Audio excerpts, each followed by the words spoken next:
Broadcasting from the depths of outer space. Hello, I'm alive. I don't know what's going on. By your command. Fascinating. God damn you all to hell! It's the Solar One Sci-Fi Podcast.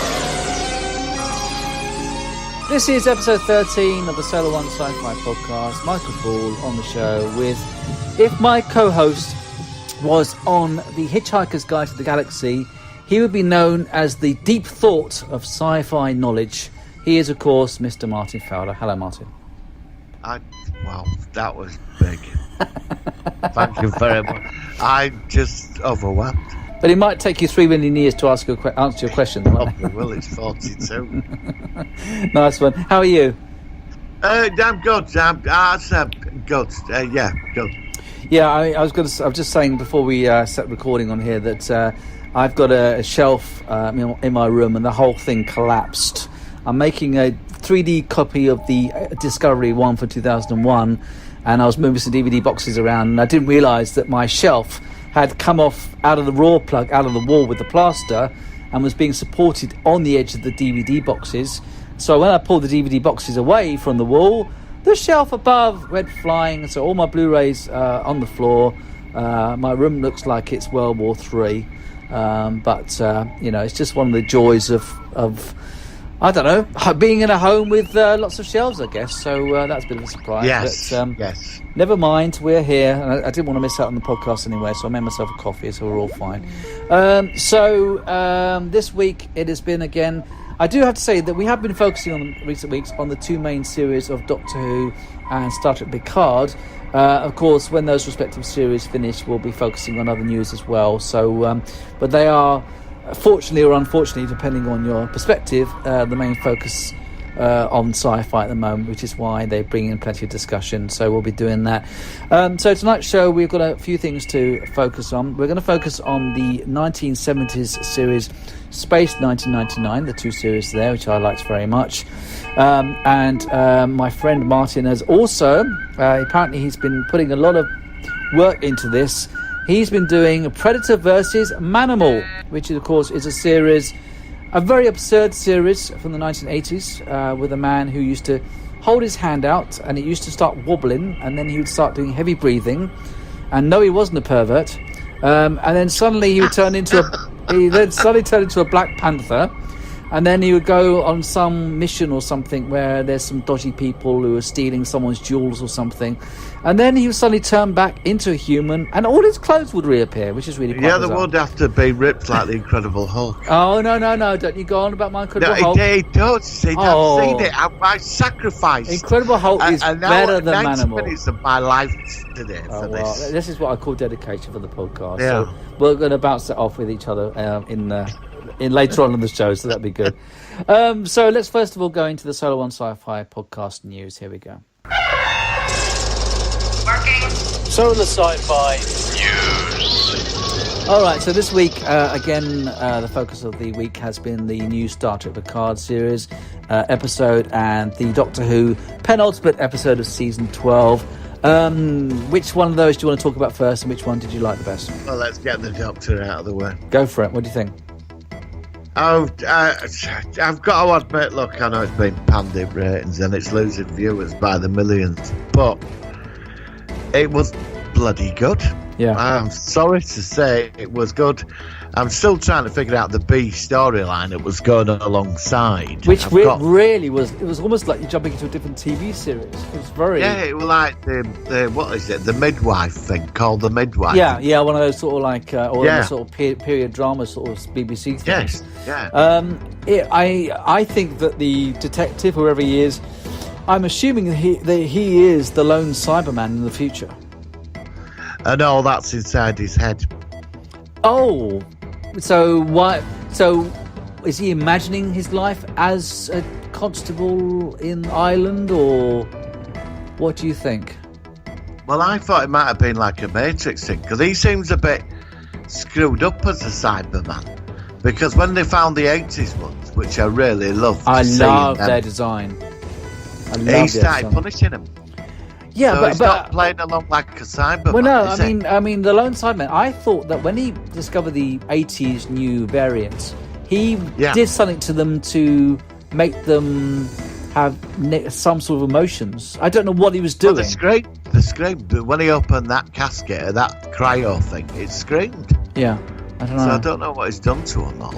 And it was interesting because we saw the Cybersmen design with him, and then we've seen the new '80s variant, which I love. Actually, I think it's the best Cyberman version I've seen in New Who. My favourite favorite Cybermen were the '80s versions. In episodes like Earthshock, Silver Nemesis, The Five Doctors, and Remembrance. No, was it Resurrection? Okay, one of the Cybermen episodes with Colin Baker. Can't remember the actual specific first. That's word. where they got. That's a sequel to the one of the original Doctors, isn't it? Where they got a Telos or Mondos or something? Where they're all in frozen cryogenic. They go back to that planet again. Yes, because it mentions Mondas, and then we see Telos, wasn't it? We see those partly Cybermen. So I can't remember. But that was a good episode, and that had that 80s design of Cybermen, which I've just said was my favourite. Good episode. Really left hanging at the end of it.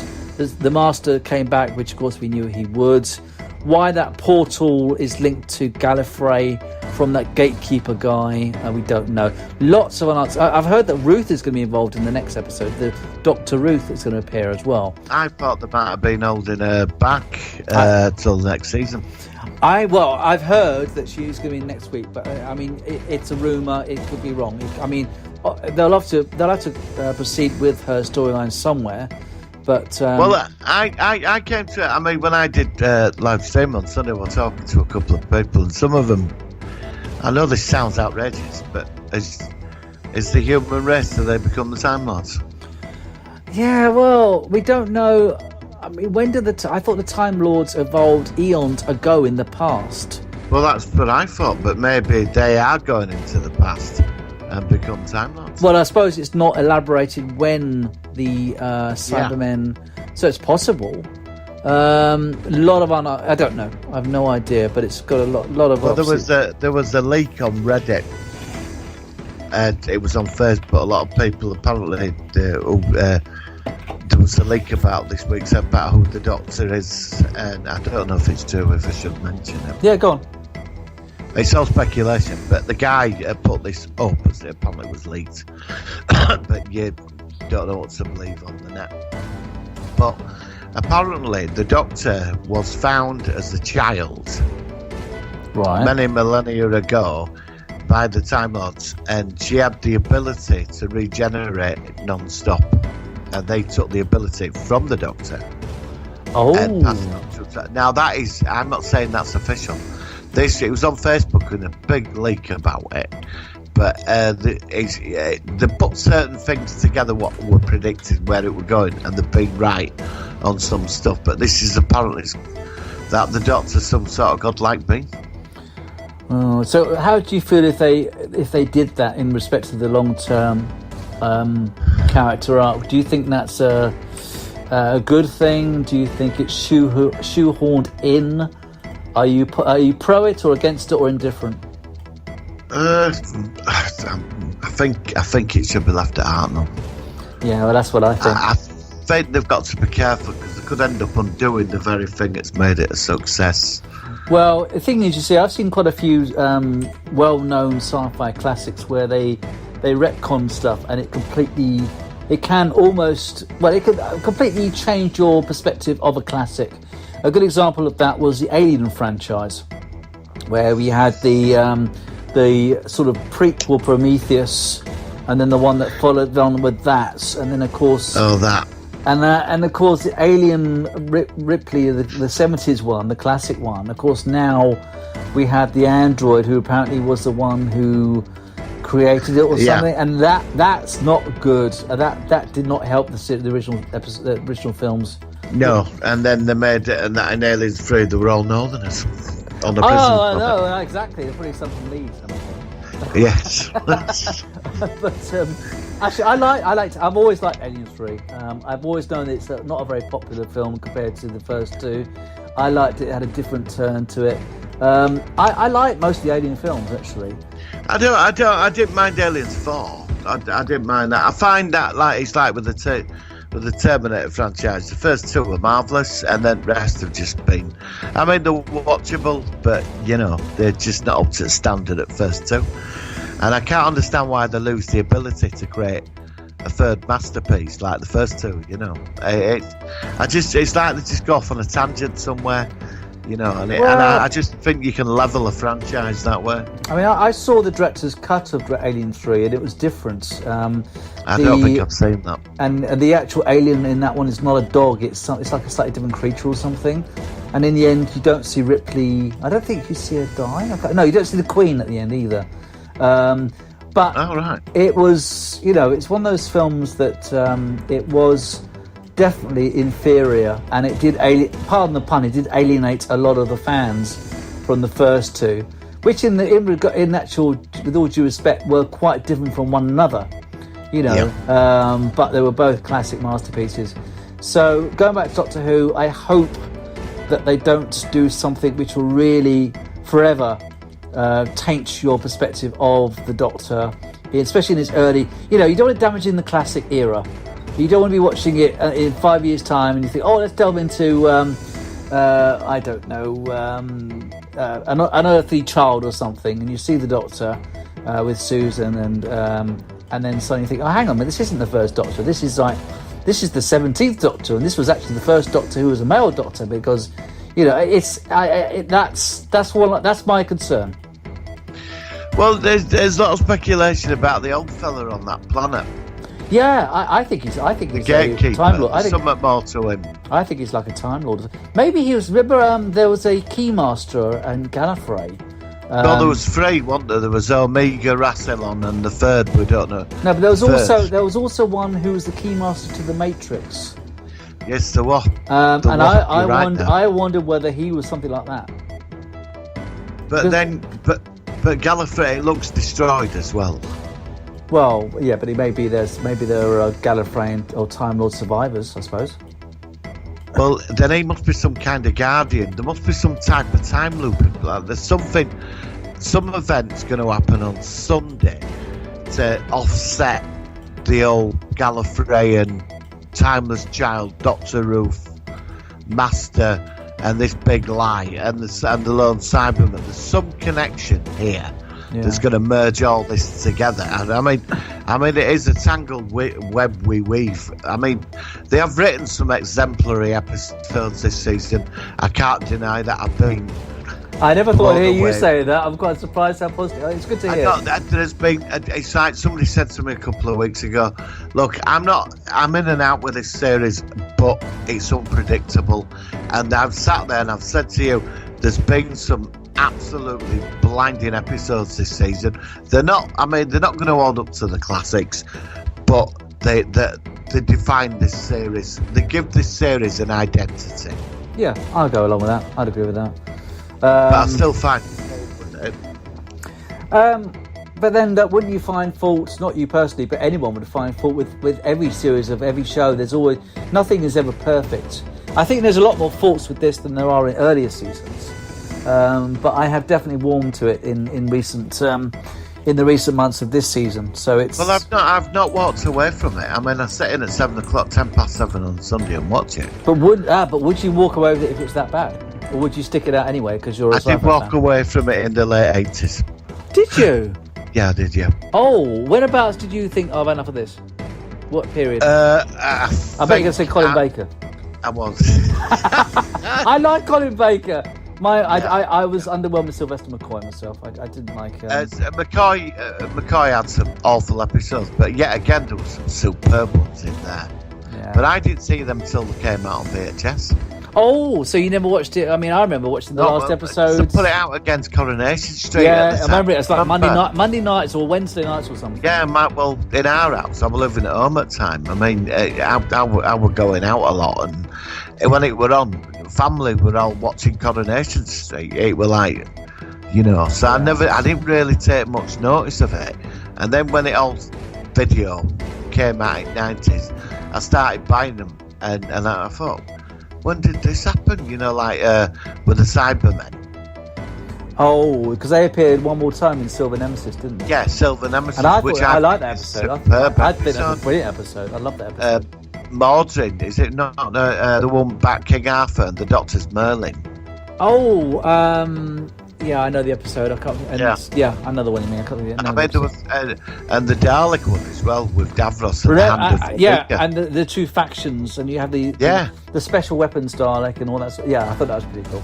But the one I did see was with the oh god, that I think that's when I stopped fully. It was the one with the I know what you're going to say. Macintosh man. Which one? Is it the Macintosh? It looked like a load of sweets. Oh, Candyman. Candyman. Candyman. And don't get me started on Delta and the Bannerman. I like Delta and the Bannerman. I know you're not the only ones. A few people I know. I think that episode's quite fun. It's stupid, but it's fun.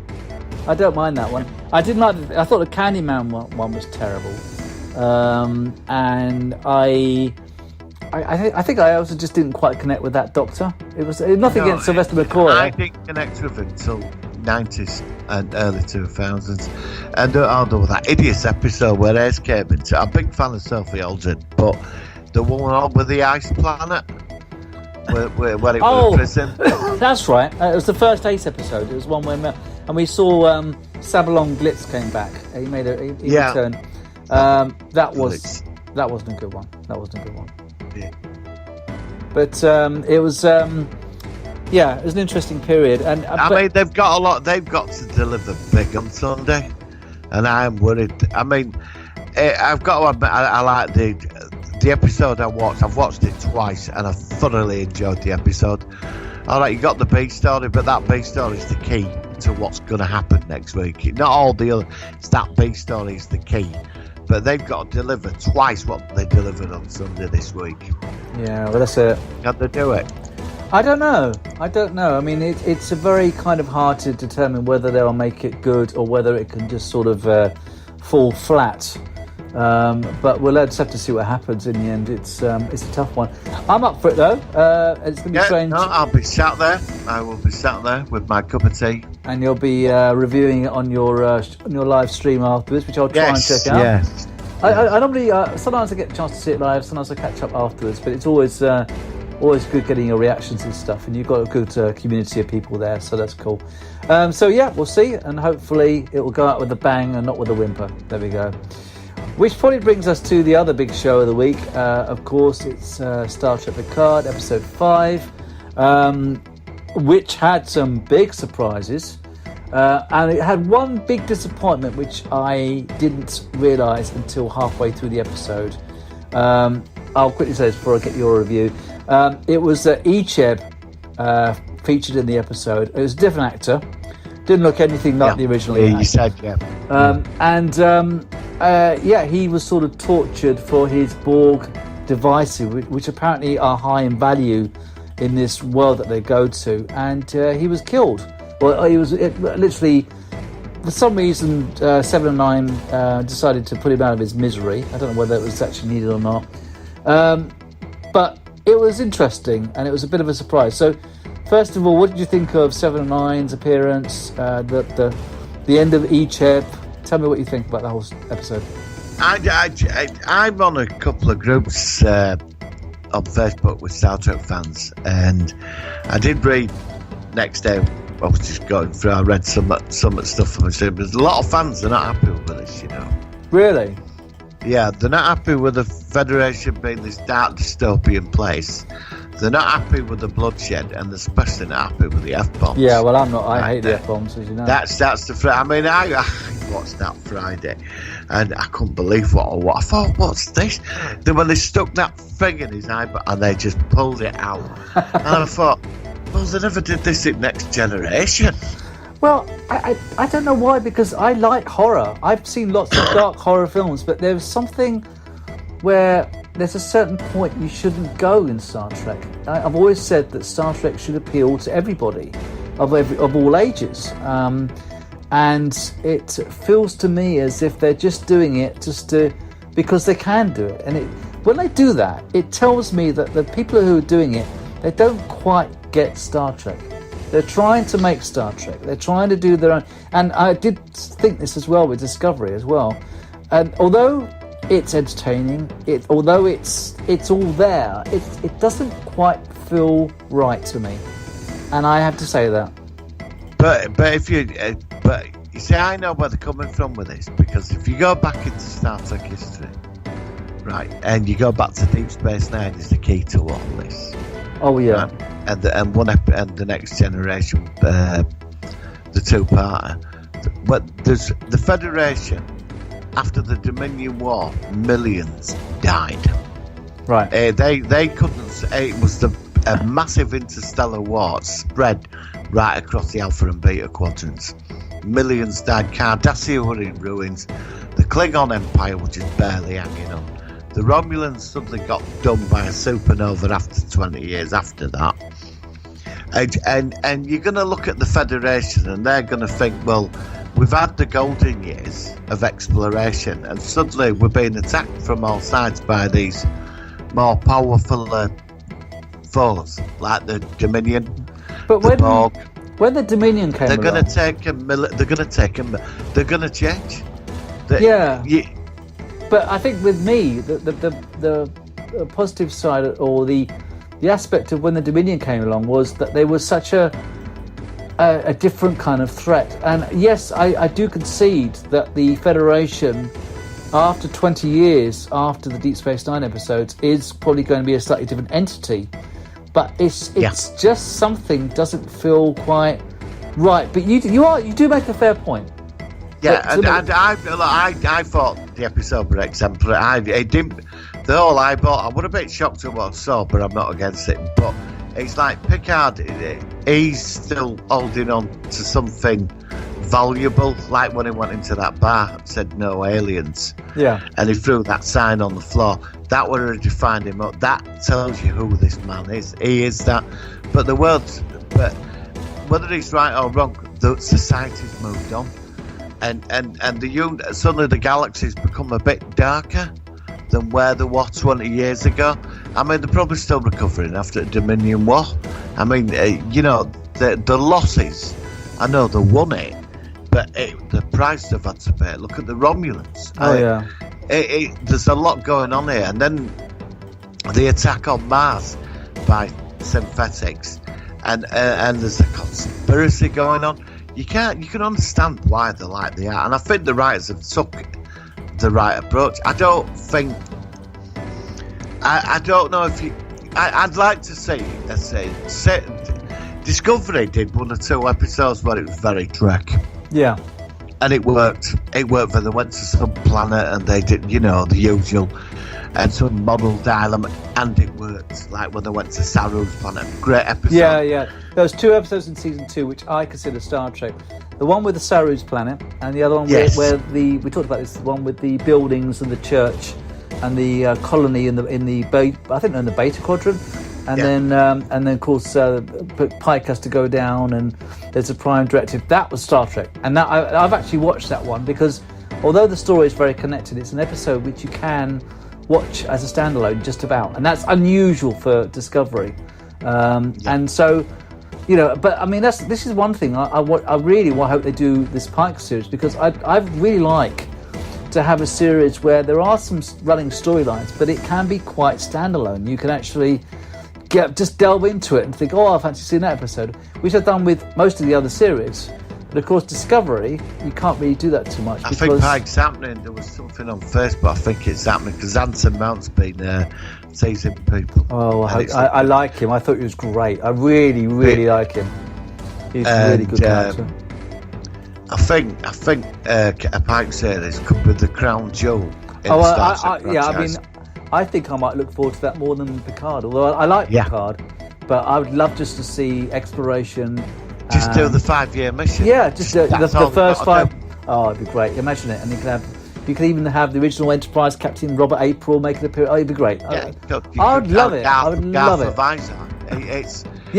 And he's got the... I mean, when he came into Discovery Season 2, that whole programme changed. Oh, I know. I mean, the thing is, I wish you could stay for Season 3, but of course they've changed the setting for Season 3. But I just think with Pike, you can get back to an original what it's That's about. what- Go to different weird places. Excuse me. They should drop the Section 31 series, which I'm really not that interested in seeing. And they should have the Pike series. Back here. Yeah, I know. So that seems strange. But then, I'll give them their credit. I mean, look at us. We've got 2 Star Trek series sort of going at once now. We've got Discovery coming up later on in the year. We've still got another half of Picard. It's all looking good. It's all looking... Picard's brilliant. But Patrick Stewart said if they hadn't... He said he wouldn't have come back for him just being of the Enterprise, going out every week doing what they were doing. He said he wanted a story, and so for him, a Shakespearean actor like him, to come back in, the story must have meant something to him to do it. And it's got to be different from what... and I know that was one of Picard's sort of... It's evolution things. So if you're going to go create... You want Trek, do the Pike series, because that will become the top series. Oh, that's the one I would really like to see. Yeah. Well, fingers crossed I'll do it, and I think if they do it, and now that CBS and Paramount are back together, we could actually have proper continuity, and I think that'd be great. So fingers crossed that'd be done. Lastly, what do you think of Jerry Ryan returning? How do you think she came across? Well, it was interesting. She'd had an affair with her, relationship with that Bazzani. She's a badass. I mean, she kicked ass. She's certainly become humanised now, hasn't she? Yes, and I mean, it was a great episode. I mean, even the disco gear, what they all had on. Yes. When they went down, even all that, and Picard with this French fella with eye patch, but when she turned up, again the mechanics changed. She was awesome. Yeah, she was. And it's interesting because when she killed Icheb, he was like a child to her. She was like his mother. That's right. So I like that. It was interesting. So yeah, it's a good series. We've still got another 5 to go. The defining thing what I liked at the end, Picard tried modelising to her when she said, "Can I have 2 phaser rifles of these Rangers, whoever they're backed by, the Fenris Rangers?" Yeah. Which I'm quite interested in. She said they're going to pick me up, and after he talked her out of killing that Bazzani woman, he knew she was going to go down there and kill her. He knew. Yeah. And she was making out she won, and she went down there, and he did do his Picard stuff, but it didn't work. She went down there, vaporised and slaughtered everybody in that bar. Yeah. And she didn't bat an eyelid about it. So, what's her backstory of the last 20 years now becomes fascinating. But the thing they said was when he said to her, she said to him, "Do you feel that you got your humanity back?" Yeah. And he went quiet. He said, "Yeah," but then she said, "Your full humanity." He said, "I try every day," and she said, "I do." And I love that because they've got that connection. Well, I mean, it's one thing to have the 2 probably most prominent sort of well-known characters in Star Trek who have been affected by the Borg meeting from two different series as well. So yeah, because it damaged him. Do you remember that episode after the 2-parter where he went up to his family? I mean, that was a very powerful episode. It was, and I remember that scene where he says, they took everything I was. They taught me I was supposed to kill and I couldn't stop them, and he starts crying in front of his brother, and that was a fantastic episode. And that's when it was. I think that was. I mean, the best of both worlds was when the Next Generation reached new heights, but then they came back with another episode directly following on, and it really, I think that was really one of the episodes where we realised just how wonderful this character of Picard is, which was created by. It's human, even though what it's like. But it was a beautiful thing after the action-packed 2-parter that we took a step back, and there was so much damage to him, and even now it still affects him, and I loved that. And same with her, and I loved it. Great episode. Yeah, it was great. Well, anyway, here's to many more episodes, and apparently Discovery has already been renewed for season 4. So lots going on. Can I just say, what did you think to her, the Doctor Cyberneticist, when she killed Maddox off? Yeah, well, the thing is, I know it sounds odd, but I wish they would actually get the original actors involved. I mean, they could have got Echep back for, and they didn't, and they didn't recognise him. I was surprised, but it's one of those. There's so many things going on at once that although it was a part of the actual episode, it was okay. She's done that, and then you focus on the next thing. How about you? What do you think about it? It's what she said to him. You haven't seen what I've seen. Yeah. What has she seen? Well, I know we're going back to the Borg cube next week, which looks interesting. Finally. Yeah, I mean, I think they've got to move on a bit for that. It's been sort of a bit stuck in limbo with that sort of thing. So we want to see what's going on there. And of course, it'd be great if Picard meets Hugh again, which would be quite cool. They'll kill him off next week. I bet it'll be some gruesome death for him.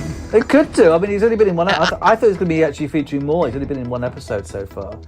But again, you'll get this in the opening titles. I'm going to try and do this next week. When the opening titles come on, I'm going to look away because it spoils you if a well-known actor appears in the episode. So yes, yeah. I suggest you do the same. When it comes on, this look away. Fact, I can tell you what Worf's doing. You told me he's captured the Enterprise. Did I? Yeah, he's captured the Enterprise. Whether we see him as that, I mean, I know it said it in the comics. I hope so. Well, yeah, but I've heard that if he does appear, that they will make him look like a standard Klingon and not a Discovery Klingork. Oh, for God, for that. Because imagine him looking like a Klingork or something, so that'd be awful. They just had no personalities, them Klingons, at all. Kalish. Yeah. Yes, that was it. We're all like they've been up toilet straining. Yeah. I'm dropping a log. I mean, what happens to the good ones when they headbutted each other and go, today we're gonna die, and all that. No, the Next Generation, which of course they've been around since that type of Klingon's been around since Star Trek 3, which is something like 1953. They're the ones I want back. They're the best Klingons ever. Yes. That's what we want, and they feature on all the other series. Yes. But I mean, like I said, I reckon they'll be back, and if they do appear on Discovery in the future, they will now be allowed to use them because of this weird retconning thing. So this constant continuity thing. So, fingers crossed. Okay, brilliant. Any other news you want to share with us? No, again, there hasn't been much really going on. Birds of Prey flops at the cinema, I know that. Oh, did you see that? I remember you mentioning it. Nah, I didn't bother. No. I wasn't bothered. No, I didn't fancy that. One day it will just magically appear on the monitor. As if by magic. It's like something out of the Twilight Zone, isn't it? I did watch the new Twilight Zone. I caught the first two did you see? episodes. I saw the first episode, Terror at 20,000 feet. Is that with a podcast? It's the one on the aeroplane where. Yes, right. Listening to a podcast. Yeah. Now, I'm sorry. Now they've made that twice before. They made the original William Shatner, which is great. They made the one with John Lithgow in the movie, which was absolutely brilliant. Yes, it was. This one was shite. I thought it was absolutely bloody awful. I watched the one where they go to Mars. I think I watched the first one, and then I've only seen the first one, and I thought this. Well, I went to, I think it was episode 7, and God, I thought this started off very good. I liked the beginning, and they even have the creepy music at the end. But I thought this is just terrible. No, I've got the originals on Blu-ray, and I've got them all. I've got the 60s. I've got the 80s. Yeah. I've got the 80s was good. I love the 80s one. Did you remember the episode? The best episode was there's two. The Convict's Piano. It's this guy in jail. Oh my God, it's so good. And he starts playing this tune, and the suddenly end goes up, and it's during the history of the piano, and he ends up going to Chicago, and it's brilliant. It's so good. The one everybody said they remember is the one with Bruce Willis. Oh, I love that episode where it's like a duplicate of himself, and he's slowly taking over his life because the original was wasting his life. And oh my God! Yeah. And there's an episode of Stitch in Time where these two people wake up at 11:10, and they say, "Oh, the clock's not working," and they suddenly come out, and they get up, and they see these people in blue uniforms and blue masks walking around, like putting dust on clocks. God, and it was so good. And basically every minute has to be built. Every minute has to be built. And I watched this episode, and I was blown away by it. It was so good. Yeah, because they couldn't have woke up. And they woke up too early, and that's right. And it's so cool. And the one other one I remember from the 80s is one which gets a stopwatch. Oh, I love that one. Yeah, it's buried under a garden. Treat her like crap and just freezing them off. And she says, "Stop talking," and then everyone gets frozen. And at the end, there's World War III and a nuclear bomb. And there's a nuclear bomb about 2 seconds from hitting the house. And I love it. Oh, God, it's classic. Then it just finished there. Yeah, no, it was so I mean, good. that was just incredible. Oh, we've got to do a Twilight Zone, especially. Oh, definitely. We'll do a 60s special. Outer Limits as well. I love the 90s Outer Limits as well. That's good. I like the 90s. Anyway, that's not news. It's sort of it's sci-fi discussion, so we can talk about it.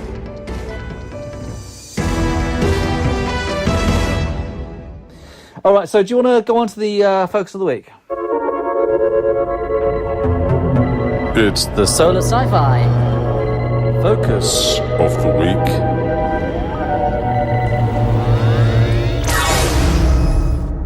Oh, yeah, this is a big one, this. It is a big one. It's one. It is. I'm big fans, like yourself. It's British, and it's one of the best. So, tell me all about it. How did you perceive it, and how you got into it? I saw it as a kid. It was on Breakaway, first episode, and I saw it as a kid. I forgot about 7 at the time. It just blew me away. It was the ships. Oh, the Eagles. Yeah, the Eagles. They were just amazing. It had great sound effects. It had great sound effects. It had great it had a really quirky idea of the moon. It seems to have like a warp core because it can fly to other systems within about 2 days. But I don't care. I don't care about the scientific inaccuracy. You haven't said what it is yet. What's that?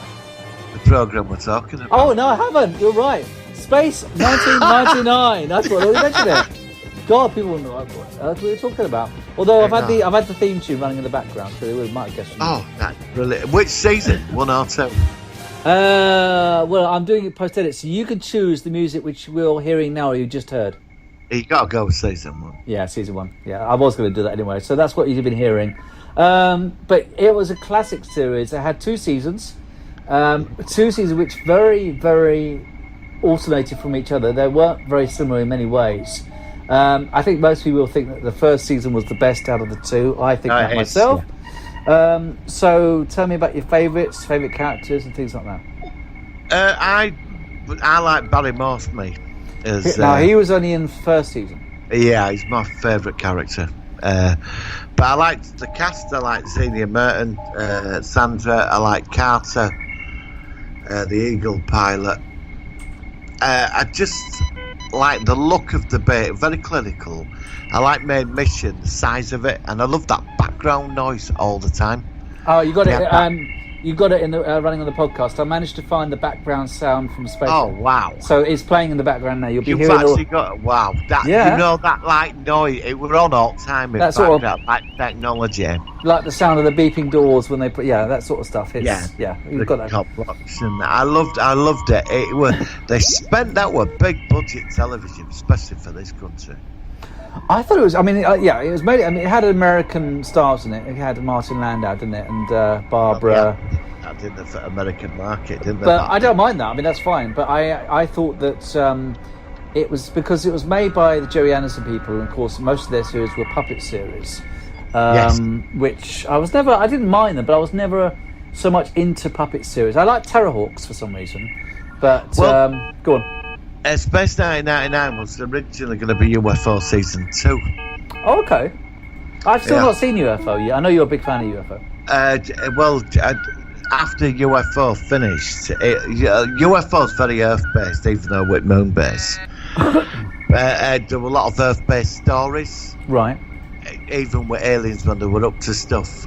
But him owned ITV, I forgot his name. He was famous back at that time. Right. He owned ITV. He wanted, and everybody wanted outer space, because the outer space episodes were more popular than the Earth-based ones. And the original thing was that's UFO were going to be set 20 years on. Okay. But the aliens do a big attack on the moon, use gravity beams, and the moon gets fired off into space with shadow personnel. Right. And but they dropped all that and they went with they changed their format. So, but I always say that Alpha was, in my thing, that it was Shadow 20 years on. They defeated them aliens through Eagle technology. That's how I like to see it. That's how I see it. Unfortunately, I never saw that series, so I can never give a perspective of that. It's worth a look. I know you're a big fan of that. I know you mentioned it on your show before. It's I've seen lots of stuff, but there's always something I should have seen. Yeah, the episodes are on YouTube. Okay, so you can actually so give them a look. Yeah, I will at some point. I think, is that one where they've got that funny like purple hair and stuff? They've got sort of weird hair colours. I don't know what that was about, but I think visually it put me off a little bit, even though I shouldn't be like that close-minded. But there was lots of mini skirts and. Well, I don't mind that. Purple ladies undressing quite a lot, you know. Yeah, well, maybe it sounds better now that you're describing it. I don't know. It's worth a look. It's the storylines. They're so intelligent. They do your head in. Yeah, well, that's what's so good about it. Well, sci-fi's could have a good storyline, and it doesn't always work, but you know. So, favorite episodes that stuck out with Space Mountain? I like Breakaway. The original. That's the pilot episode. Yeah, brilliant. Collision Course. Yeah. Go on. The one with the Black Sun. Yes, the Black Sun. Very spiritual episode where there's like something about that like they're going on about God and that they have a purpose. There's a purpose to this Odyssey. It's mentioned a few times that there is a purpose to it. Yeah. That this was meant to happen. Oh, and the evil dude who they find in an asteroid, that scared me as a kid. Oh. He's immortal with that weird artwork. Yes. And I remember there's an episode with Peter Cushing who's in an episode. I remember that as well. Oh, God, yeah. Wasn't Christopher Lee in it as well at one point? Yeah, well, Joan Collins as well. Yeah, but they weren't in it together, were they? They were in different episodes, No. Yeah, I remember that. So it's a very, very sort of good series, very unique. I like the interaction between the characters, which always worked very well. It's definitely one that's always I've always remembered very fondly, which is really good. So, yeah, I'm glad that you liked it. If you get it, the Blu-ray's worth the investment. The set because there's a lot of interviews with some of them, and Barry Morse he didn't like what they call him, Martin Landau. He didn't like him. Yeah. Well, did Sylvia Anderson. Because they kept making demands, and I mean, I don't know if this is all true, but there's different in the comment and the video, the documentaries. Some of the cast didn't like because apparently they had quite big egos. Because didn't they come from Mission Impossible? Yes, they're both in Mission Impossible, weren't they? And they were like big TV stars at the time. Yes. So it's a bit of a difficult one when you have that. Yeah, I know what you mean. Yeah. Yeah, but it certainly was a memorable series, and it's certainly one which is fondly sort of judged by people now. But it's. Do you think it should have gone on a lot longer? I mean, yeah, definitely. I think you could have got 4 to 5 years out of it. If it had been at the first series level, I think it could, because there's a lot of intelligent episodes in there and a few moral decisions. It's very dark. It's very good, and they take things to the next level, like in like about what's acceptable, you know. But that's what I mean. You can put it up there with Star Trek, the original series, to a point about how the episode put together. Season 2 was a totally different other story. Now, I heard the person that was producer of the second season was the same guy who produced the third season of Star Trek, the original series. Yeah, you can tell, can't you? And that's what I was about to ask you. So you think that's probably one of the main factors, which is what caused it to probably its own demise, because it was badly written? And I mean, did you hate everything in the second season? No, I love the second season. I mean, the second season's definitely got its identity, but they cut back. I mean, we lost Main Mission. That set was incredible. I know. And they had this really small sort of operational area instead, which is always a bit weird Cheesy. to explain. Yeah, why they do that, obviously, did it for And then the they production. brought in Maya, who was a lady Manimal. Yes, oh God, back to Manimal again. That'd be interesting. Maya versus Manimal, that'd be interesting. It could happen. It could happen.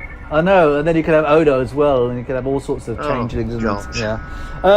So, did you like her? She seemed to be the strongest point of season 2. She Was her. became, if you're going to remember it, it's her you're going to remember. That's what I'm saying. She seems to be the thing I remember the most from the second season, which is not necessarily a good thing. It was okay, but it's a shame that some of the other characters. Because I think Nick Tate, wasn't it? He was the one who played. Was it Alan Carter? Carter. I was about to say Carter. Oh, and then he was a good Prentice character. Hancock, wasn't there? And then you had the Chinese lady who was only in the second season very briefly. I can't remember her name. Yeah, What's her name? she became very good friends with Landau. She did. Oh, did she? Okay. Yeah, she got on really well with him, but she died, I think, last year. Yes, I heard about that because she also appeared in Sarah Jane Adventures well, not recently, but when that was on as well. So I remembered her from Space 1999. So it was a good series, very, very specific to its time period, and it's something I do remember fondly. It's just another one of these series where it's a shame it didn't have a proper resolution. It sort of just finished mid-season, didn't it? Well, they sexed it up quite a lot, didn't they? Yeah. I mean, it was sexed up to. I mean, there was one episode I watched, I hadn't seen it. I never forgot it. I was having my appendix out. I was in hospital, and it was on. I was watching it on the TV, and then I saw it again years later. There's a planet where there's a lot of women running around in tight spandex with whips, hunting men down. Yes. In this plane. I'm being serious, right? There's a load of these ones that dominate this planet, and they're all in super tight, major tight skimpy spandex things. Right. And they've got these whips, and Koenig ends up on the planet, and he's like resistant as a man. It's a prison planet. Okay. And then it just started going. I mean, to watch it is hilarious, but it was just they shoved a lot of light. They took it to the next level, didn't they? Yeah, I think so. And it's interesting because, like I said, it's one of those series where it was very specific to the time it was made. It had that mid-70s feel to it. And it felt like 70s Star Trek in some ways to me when I watched it, because it was made about 7 or 8 years after. Yeah, it was. And it did have its own unique identity. It had the idea of another planet, exploring it. Is it friendly? What can we do here? And so, I think it was a very good series. I mean, final episode was called The Dorkons. Yeah, I know. What kind of name is that for a show? I don't know. But I mean, a lot of people. Well, a few years ago, about 3 years ago, there were a lot of publicity. They were bringing it back in 2099. Yeah, I heard there that. There were even photoshops, pictures of the revamped Eagles. And they were trying to raise money for it. I don't know what came of it. No, I've heard that. I mean, they sometimes they have these sort of plans, and it doesn't work out. But that's a real shame, because it would have been good to have that return as a remake and make it 1999 rather than 1999. Well, there weren't out of way. I mean, you watch it now and you think, well, where's the moon going? I mean, they've got no control of it. I mean, it's a lot of, obviously today we question that, but apparently they'd worked a way out that the moon every now and again goes through a warp or something. Something happens. They've got no control over it. Yeah, but it's a bit of a... It doesn't matter. I mean, in the end, it was about them going to new planets and encountering sort of sci-fi stories, which is what we both love. So, yeah, I'd rate it very highly. I do. I think it stands. I mean, you had like John Daxter, who works on Star Wars and all these other. He works on that, and I mean, a lot of people who worked on that ended up working on the original Star Wars films. Like. Yeah, absolutely. But, and I mean, look at them travel things. You remember them travel tubes and all that? Oh, yeah. It was incredible. And what's the most coolest ship out there? I mean, I've got one. I've got a 12-inch Eagle. I mean, Eagles are just so damn cool. Yeah, they are. And they even appeared on Red Dwarf in an episode as well. Did they? Yeah, in an episode, oh god, it was the one, not Legion, it was the one where there was these creatures that, I can't remember the name of it. It's season 6, and you see an eagle. You see an eagle in space. You do see an eagle. All right, cool. Yeah, briefly. So there you go. That's another series you've got to try focus on as well, Red Dwarf at some point. Yes. But yeah, very good series. Yeah, do you want to wrap up? Anything else you want to say about it? No, it's one of my all-time favourite series. I grew up with it as a kid, and a lot of people I know, they all say the same thing. Love the Eagles, and there's some great stories in there. Absolutely. It's just a shame again that it's not a series that could have lasted a bit longer and it didn't. But yeah, I rate it very highly. The one thing it did before we finish on this, it established its own identity, and that's what nobody can take away from it. And I think it's one of those series that, for me, like Star Trek, when you first watch it as a kid, it always stuck with you. It's always one of those things. Precisely. And that's one thing that good sci-fi does. It's just something about it that you just don't forget. It just sticks with you, and you never get bored of it. No, because it's just too. It's just the world that you watch it in. It's just very compelling. And it's just one of those strange things that I've always liked in science fiction. And yeah, so great. Thank you for that. I'm really glad that you like it as much as I do. Hopefully at some point there'll be a remake or some new incarnation of it. And if there is, then we'll certainly, if we're still podcasting by then, we'll certainly focus on it. Yeah. Absolutely. Thank you, Martin. Right, on that note, shall we go into the latest Alien versus? Predator versus. I always say that. Predator versus. Yes. All right, here we go. Let's go.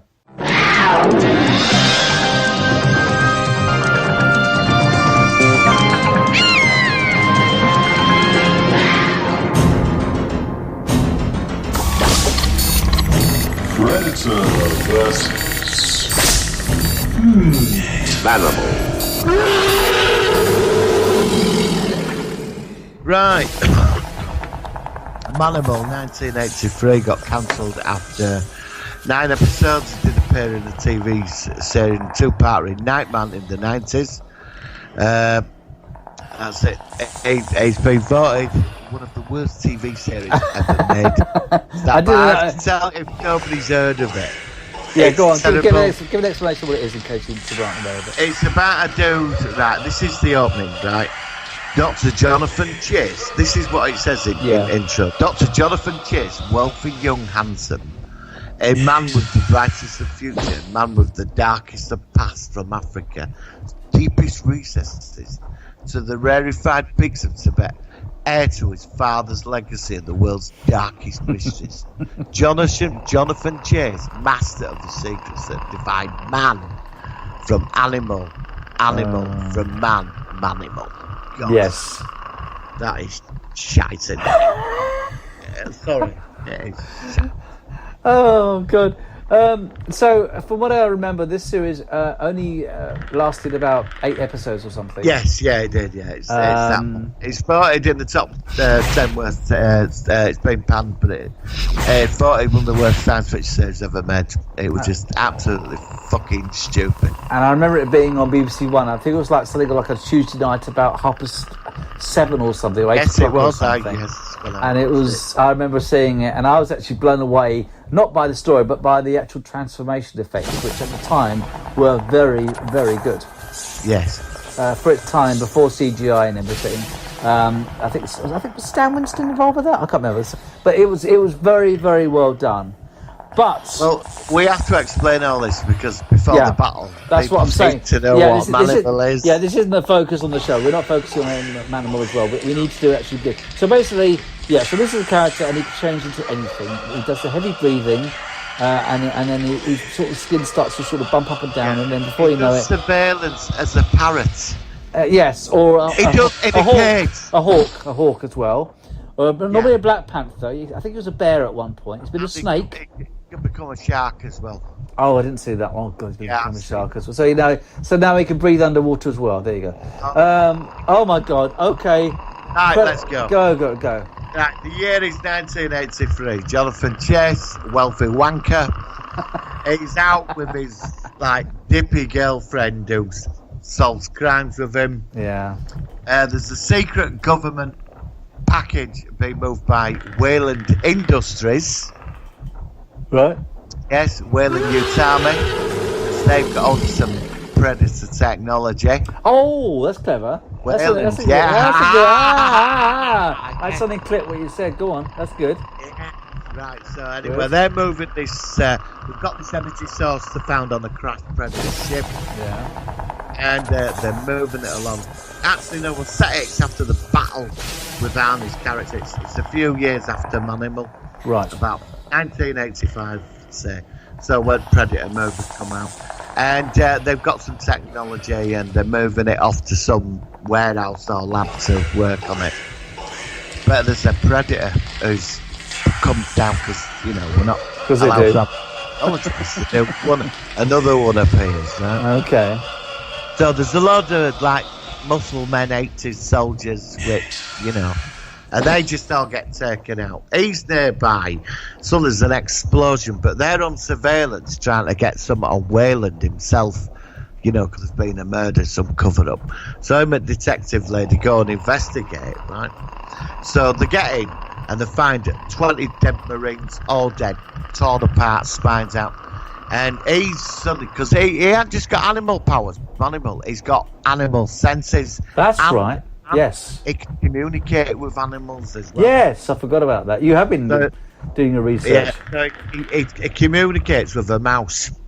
And the mouse tells him, you know, you get to see which he's in music with mouse going, this fucking thing came down, it slaughtered everybody. Right. So then this guard dog turns up and it's like woofing at him, telling him. So suddenly he becomes a Black Panther. Yeah. And what he's got to his clothes, right? So he rolls off, so he's sniffing it out.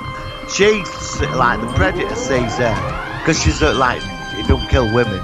It picks her up, and she drops the gun. It looks at her, I'm not going to kill you, and it throws her away. So then she's like knocked out, and he sees it. So he goes at him as a panther, big punch at the panther. But the Predator gets Manimal by the tail, swings him around, he goes flying off in corner. So Manimal changes into a gorilla. Okay. Yeah, it's a big punch up, lifts up the big box, throws it on Predator. Predator snaps it in half with a laser bolt, and suddenly Manimal becomes a grizzly bear. Oh no. Going with big claws, big fight going on. But Manimal's sort of getting damaged because the Predator stabbed him right in the stomach with claw knives. Yeah. But so he throws Manimal against the thing, and then the Predator suddenly turns down, fires an electro net. You know them nets it has in Predator 2. Yes. And traps Manimal. Manimal's like thinking, what's going on? I need to change him to something else. And Predator's fascinated because this man can change it with all these creatures. So Manimal changes into a hamster. Okay. Changes into a hamster and gets out of the thing, and he's running along the floor as a hamster. But the Predator trips up on some dog shit. And he slips up and lands on Manimal. Manimal's dead. Oh no. And Predator gets up.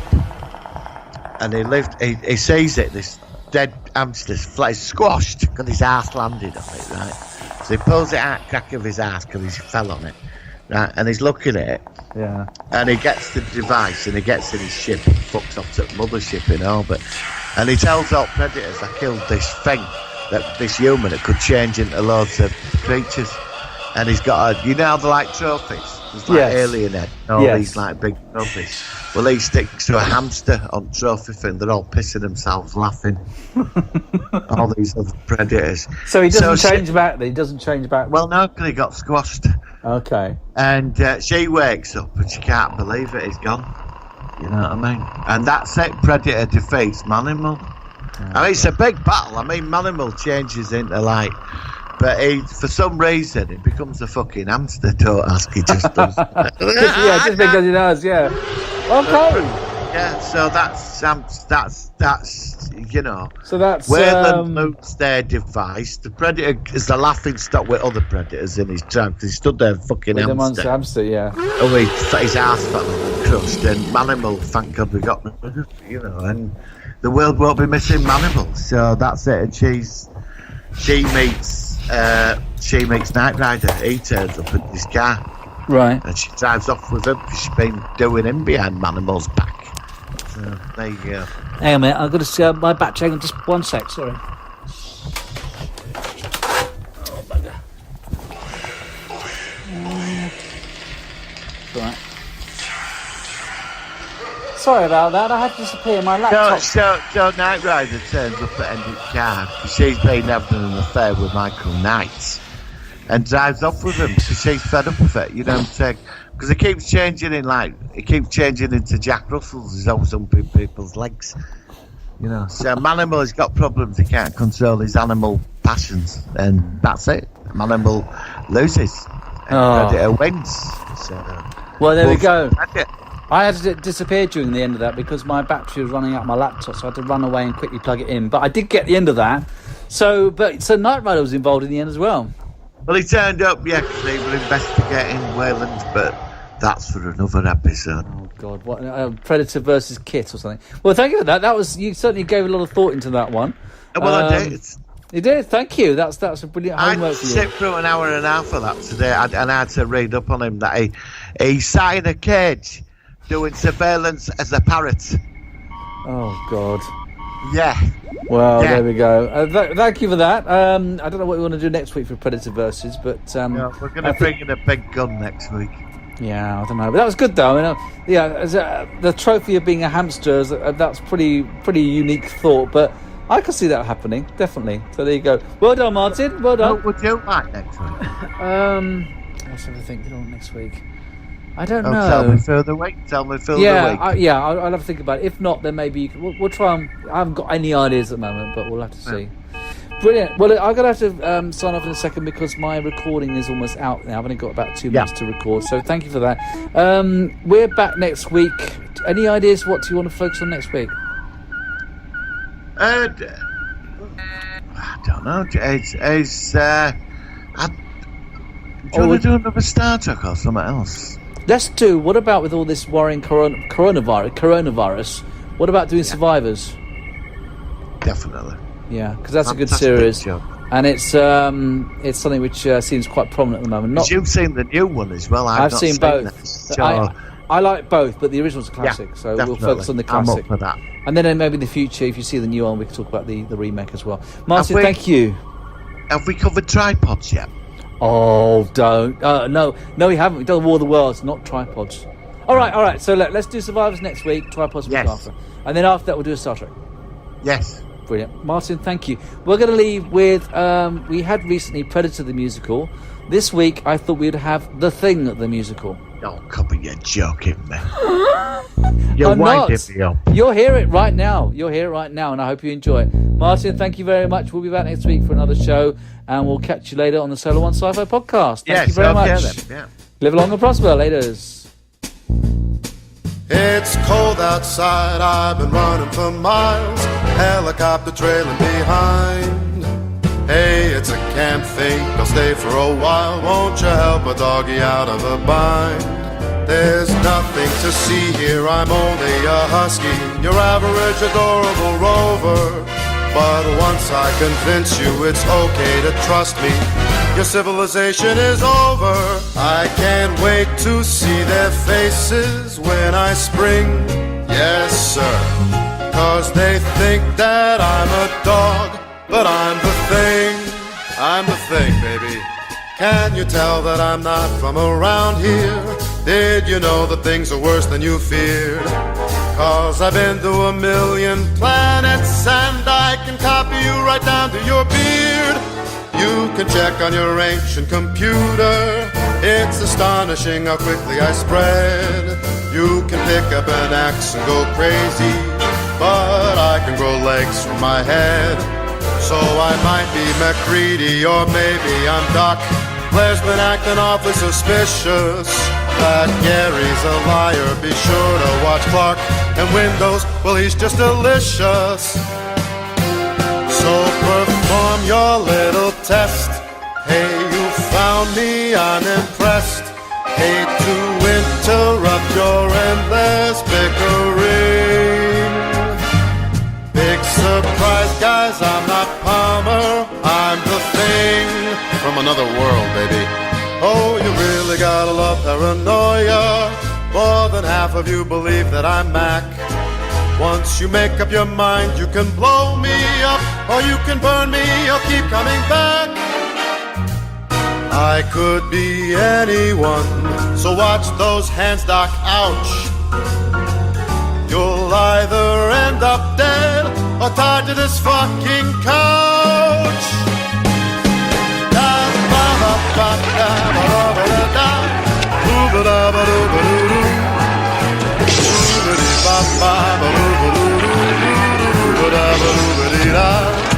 We're well past the point of silly denials. So am I McCready or could I be Childs? Which one am I, baby? These poor bastards in the snow, they were clueless, now they know.